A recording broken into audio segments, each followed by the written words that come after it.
Hey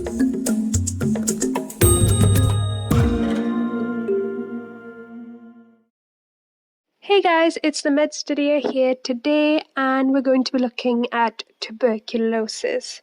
So firstly, let's get started by looking at what is tuberculosis. So this is a bacterial infection that's usually spread by many different types of bacteria, such as Mycobacterium tuberculosis. Once it is contracted by someone, it can be spread via airborne transmission, so this includes coughing, sneezing, etc.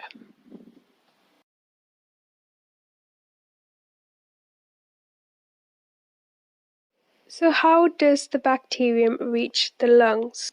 So here we have many Mycobacterium tuberculosis just floating in the air, and there are many possible different scenarios that can occur to this person.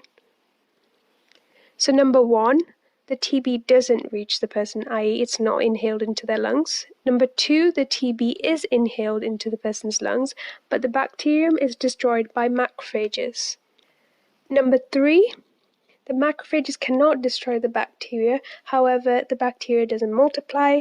And number four, the bacterium is inhaled and it begins to multiply. Here you'll notice that number three and number two, the person does have the bacterium, but they do not have any symptoms. This is known as latent TB. This means they are not infectious and cannot spread the disease because the bacteria is not multiplying. However, number four, because the bacteria is multiplying, it's known as active tuberculosis. So what happens when the bacteria does enter into the lungs? So we have the initial response here with our upper respiratory tract and our lower respiratory tract, our Mycobacterium tuberculosis and our macrophage. So what do these macrophages do? So they go and recognize the bacteria using their phagocytic receptors, and therefore leading to phagocytosis of the Mycobacterium tuberculosis, and therefore releases pro-inflammatory cytokines in order to destroy the bacteria. However, the Mycobacterium tuberculosis has the potential to avoid destruction. It does this by blocking lysosomal fusion within the macrophage, allowing itself to multiply and kill the macrophage. This leads the bacteria to escape and infect other macrophages, and hence leading to more pro-inflammatory cytokines and chemokines to be released by the immune system. So what does a granuloma consist of? So here in green we have the T helper cells outlining around the granuloma. We have the giant multinucleate cells, which are almost like macrophages except they're non-phagocytic and are antigen presenting. We have the epithelioid macrophages as well, the activated macrophages, and finally the TB bacterium in the middle of all of this. We may also have neutrophils and other fibrous tissue around the structure. This structure ensures that the bacterium is contained and does not escape. Once the granuloma forms, there are two main options that can occur. Firstly, resolution occurs in 90% of people.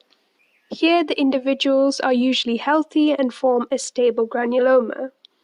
In the 10% of people, they have primary symptomatic disease, whereby a loose granuloma occurs. This is usually in immunocompromised individuals, for example HIV patients, as they lack sufficient T helper cells. This means that the bacterium is more likely to spread, escape from the granuloma, and multiply. Therefore, the bacterium can spread to other parts of the body, causing secondary symptomatic disease. This can be any part of the body, for example, causing diseases such as meningeal TB in the brain and miliary TB, which is any other organ that contains many granulomas. However, if the granuloma is not pulmonary, the disease is not contagious. And that brings us to the end of this video. Hope you guys really enjoyed it. Remember to like, subscribe, and comment below. And follow me on Instagram at the MedStudier.